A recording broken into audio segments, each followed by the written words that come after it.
You're tuning into Black and White Sports on YouTube. The no-holds-barred truth on sports.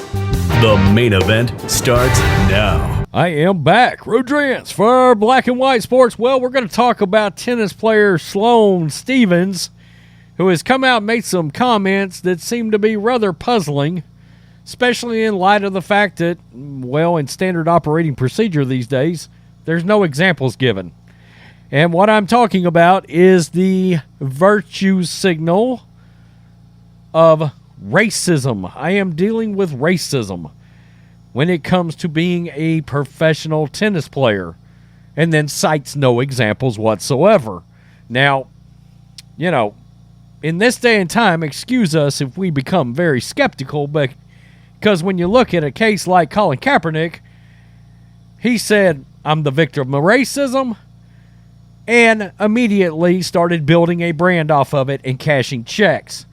And I am fully aware and fully believe these athletes absolutely know that playing the victim and pulling the racism card can be very valuable in this day and time when it comes to being treated like a victim and propped up like a hero by what? The mainstream media.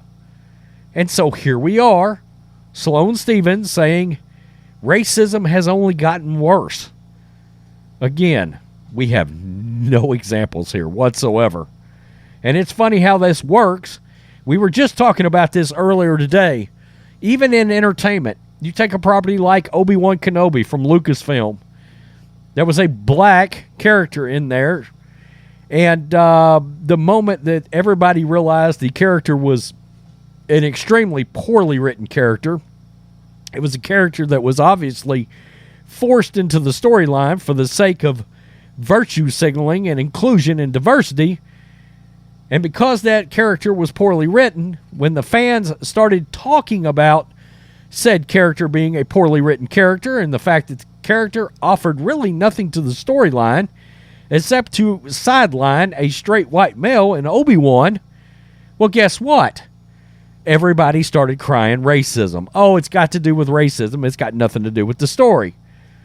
Same kind of thing leads us into sports. Same sort of thing. Oh, you can't give us any examples. I got you. Blah, blah, blah. Outkick. Following the first-round victory at the French Open, tennis player Sloane Stephens talked to the press about facing racism online. According to Reuters, Sloane says that she faces more racism now than in the past. Quote, yes, it's obviously been a problem my entire career, said Stephens. It has never stopped. If anything, it's gotten worse. People online have free rein to say and do whatever they want behind fake pages, which is obviously very troublesome, Sloane continued. It's something that I have had to deal with my whole career and something I will continue to deal with. I'm sure that's that. Okay, so it would raise a question to me. Let's say Sloane gets 10,000 pieces of fan, I don't know, interaction. Let's just call it that, right? And she gets 4 racist comments in there. All right, 4 comments that can be construed as racist. Do we believe that's widespread racism? Because I certainly hope we don't believe that. Those comments would in fact be what we call outliers and not the norm. I mean, look, there are assholes of all colors and all shapes and all sizes. And everybody with half a brain realizes that. She did not cite an example of racism, but rather spoke in general terms.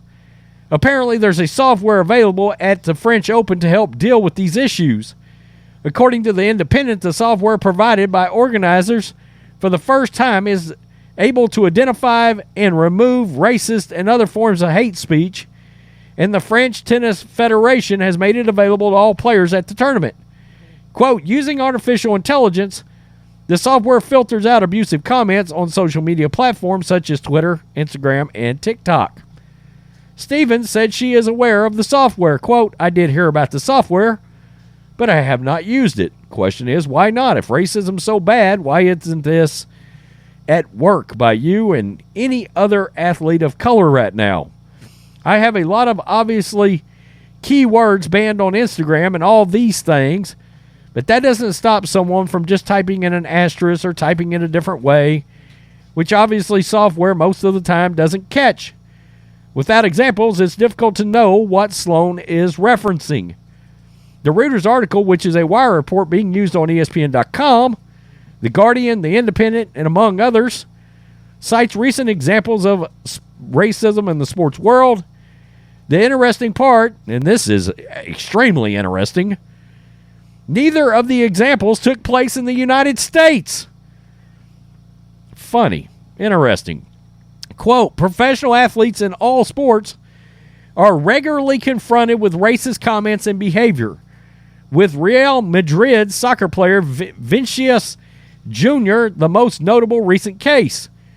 English soccer club Tottenham Hotspur was working this month with the Metropolitan Police to investigate an allegation of racial abuse towards South Korean striker Sung Hyun Mi, and the report continues. It's important to note that Stephens was speaking in France, obviously the host nation for the French Open. Perhaps some of these issues are more prevalent overseas and are in America. Our own media likes to constantly talk about a racist society. Yet the examples used for racism sparked by comments from an American tennis player refer to situations in European soccer.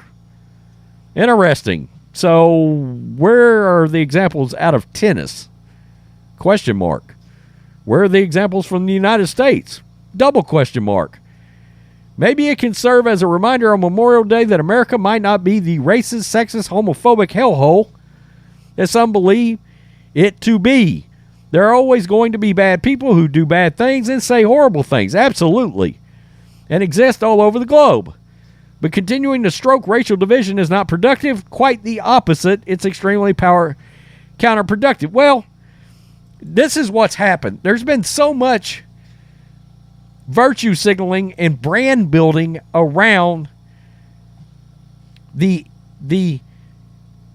umbrella of calling everything racist or saying you're a victim of racism that we've gotten very skeptical because we realize it can be very lucrative.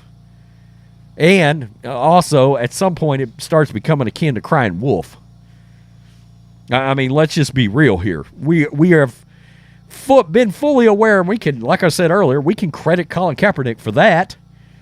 And in fact, some of you people that are claiming racism, to a point, can blame Kaepernick for that. Because he took, oh my goodness, America's racist, and he built that into a massive, massive, lucrative brand X commodity that lined his own pockets. Netflix, Nike, you know the rest. I'm gonna write a book.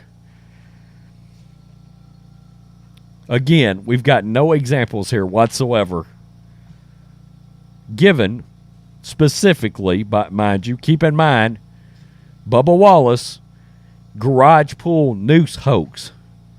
Very lucrative for Bubba Wallace. And there's no way these athletes do not realize that crying and being the victim doesn't pay wonderfully. It does. Why? The media makes them out to be heroes. Props them up. Raises a brand.